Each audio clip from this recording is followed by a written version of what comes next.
everybody. I wanted to put together a quick little video. I've gotten a lot of questions in the past, really the past year about my opinions on the Fender HM Strat. How does the new one compare to the original one? So I wanted to shine a little bit of light on that today. I don't really want to talk so much about specs and things like that. I might gloss over a couple of things, but this is generally just my own opinions on the comparison between the two based out of my own experience with this guitar. So that being said, right away I would like to point something out. Now what I've got here is an original Fender HM Strat, 1988, this one is. And for the most part, this is original, but I've changed two things. One thing, the neck pickup on this guitar, I've changed it for the stock single coil, which to my understanding is just a stock Fender single coil pickup for a DiMarzio chopper. And the frets on this guitar I have changed to stainless steel frets. Other than that, all stock. Now, that being said, the thing to know about this guitar, I have another Fender HM Strat. This is from 1989. These two guitars are quite different.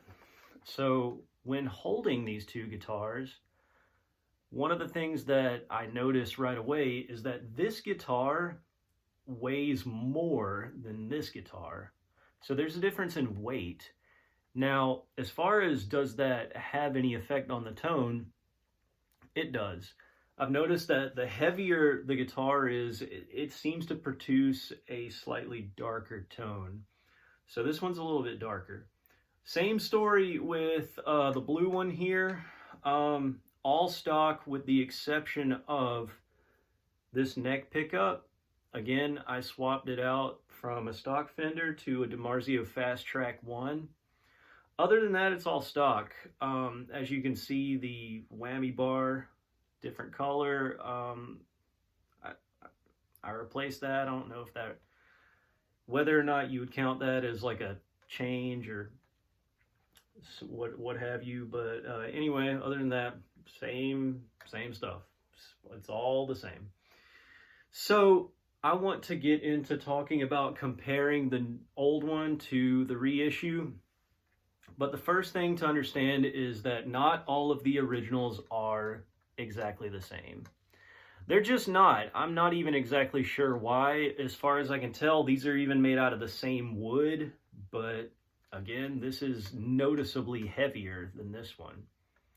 So do what you will with that, but I felt like it was worth pointing out. I'm going to return this one for the time being. And I'll primarily talk about this one because since this came out the very first year that they started producing these guitars, I thought this would be the best basis of comparison. So the most original one that I have, I'll compare it to. Now, this is the 2020 Fender HM Strat Reissue. Now, right away, what I can tell you is that there are differences, okay? Now, the most obvious difference a lot of people are very quick to point out is the addition of the Floyd Rose system. So I'll touch on that briefly. Put the original right down for a moment. So this guitar is not 100% stock. These come with a Floyd Rose special. This is not a Floyd Rose special. I changed this out for, I'm going to get close so you can see it, a Goto Floyd Rose, Japanese. This is the best tremolo I've ever owned, bar none. Other than that, the guitar is completely stock. But I will talk about my opinions on the Floyd Rose Special and the comparisons between the two. So, right away, what I can explain, a lot of people were not happy with the Floyd Rose Special coming stock on the reissue. I can understand why. For the money, a lot of people were really hoping to get the original Floyd Rose. Understandable. But I feel like it's worth pointing out that when I got this guitar, I had the Floyd Rose Special on it for about a year. And the Floyd Rose Special held up well for me. It didn't really give me any problems. It stayed in tune. I believe the biggest cause for concern on that is a lot of people feel that the Floyd Rose Special, the parts on it wear out faster than an original Floyd Rose, or in this case, the Godot Floyd Rose. But for as long as I played it, it didn't give me any problems. So that being said, I really wanted to have the Godot Floyd Rose because of the bushing on this arm. It's very snug. It feels a lot more sensitive when using it. It's a great system. So let's talk about some differences between the two guitars. I'll be switching back and forth a little bit. So right away, what I can tell you about the original, the Kaler system. Okay, a lot of people seem to feel that these had trouble staying in tune. Again, for as long as I played it, for me, it stayed in tune very well. It is not as sensitive as the Floyd Rose system, so you have to push just a tiny bit harder, pull just a tiny bit harder. But it does all the standard stuff, flutters, dives, you know, just the Floyd Rose vocabulary is there. The Kaler works really well. The main difference between the two, the nut here, it's the nut and the string retainer are kind of one thing. So, in other words, when you put the strings on, they go up underneath the nut, which is attached here, and along with the string retainer. So that's not there on the new one, but on the original one, that's what you're dealing with. I like that. I think that is a really cool feature. In my opinion, that makes restringing at the nut a little bit easier. So you might not feel that way, that's fine. My own opinion though, I like that. So is that a pro or a con? You know, it really is just a difference, and it can be either one depending on anyone's opinion. I'll tell you when I think something is a little better or a little worse, but generally these are just differences. So again, comparison. New Fender. We got the standard Floyd Rose locking nut. Here is something that I think is better about this. The Floyd Rose Allen wrench size is a lot more common.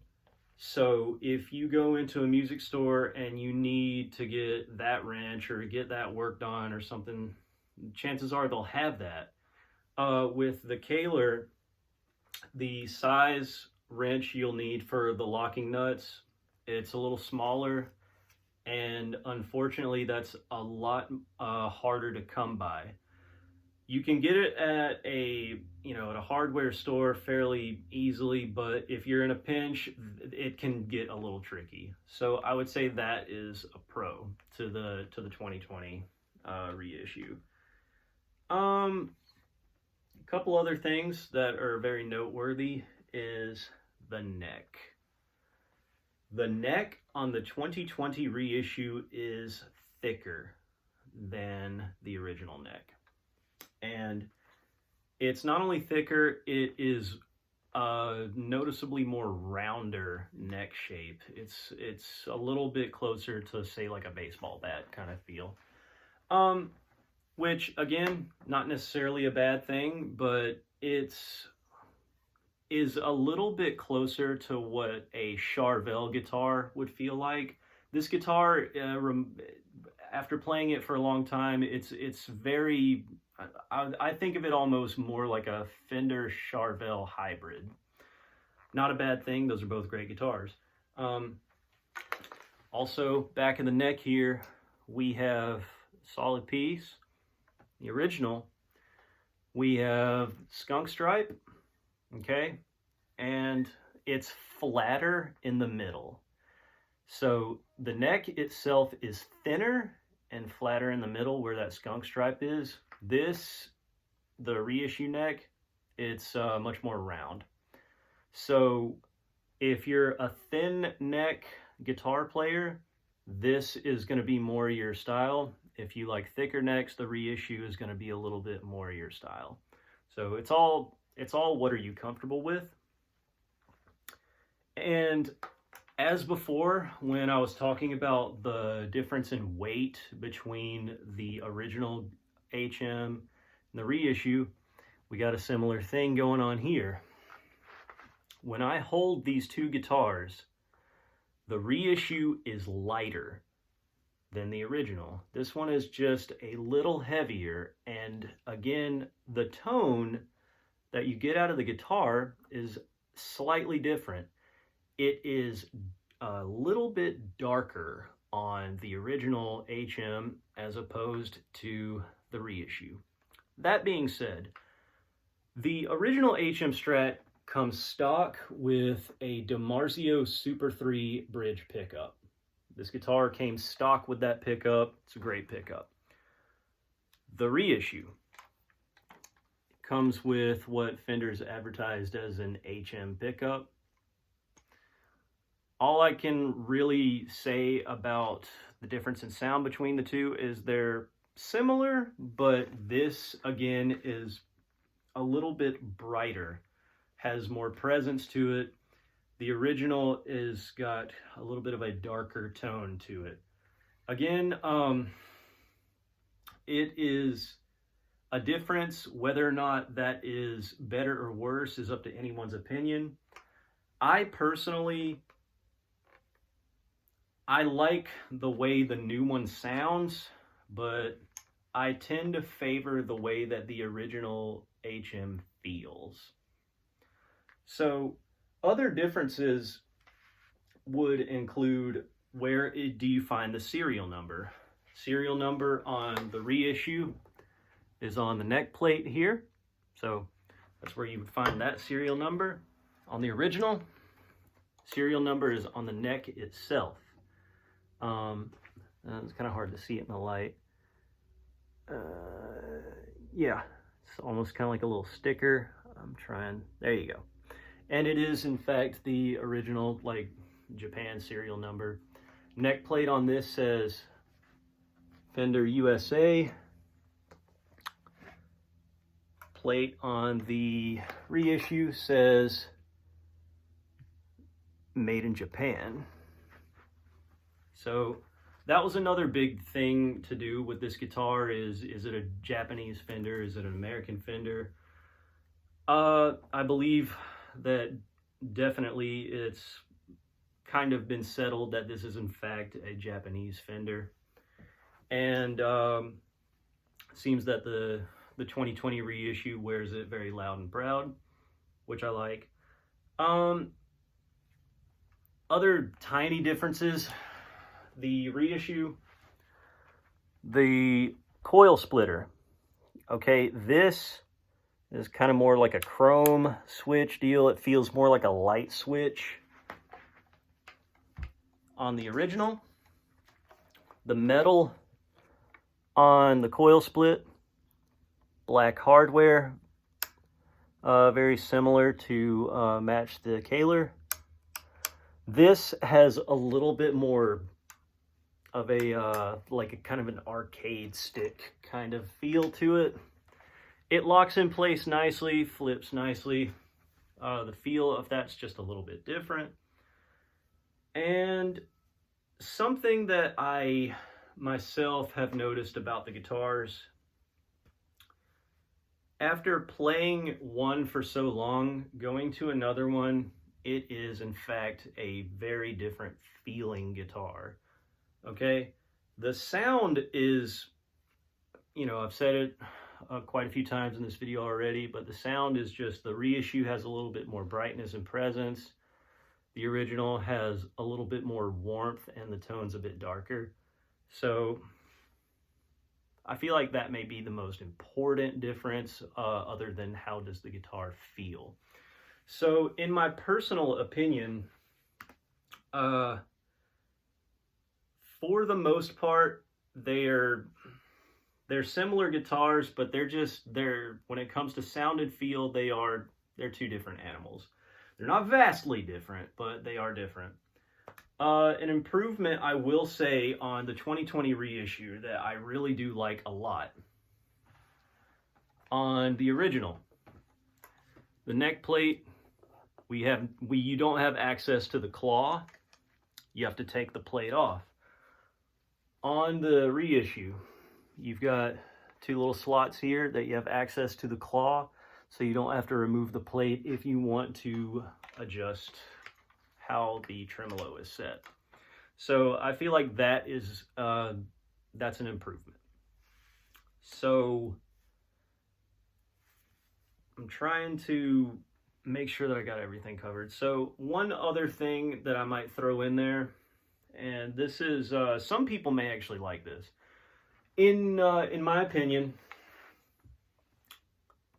this volume knob that you have here, this is like a very slippery volume knob. So it's really, really good for moving fast. If you want to do volume swells, roll on and off very quickly to get that effect, that is a little bit less my cup of tea. So I usually try to get that modified to be a little bit stiffer so that I don't knock into it on accident when I'm like playing or picking or doing anything like that. So I think that about covers it. If you're interested for me to do like a playing example, feel free to shoot me a message, leave me a comment or anything like that, and I'll be happy to put together another video. So if you would like a part 2, I'll be happy to whip that together. Have a good day.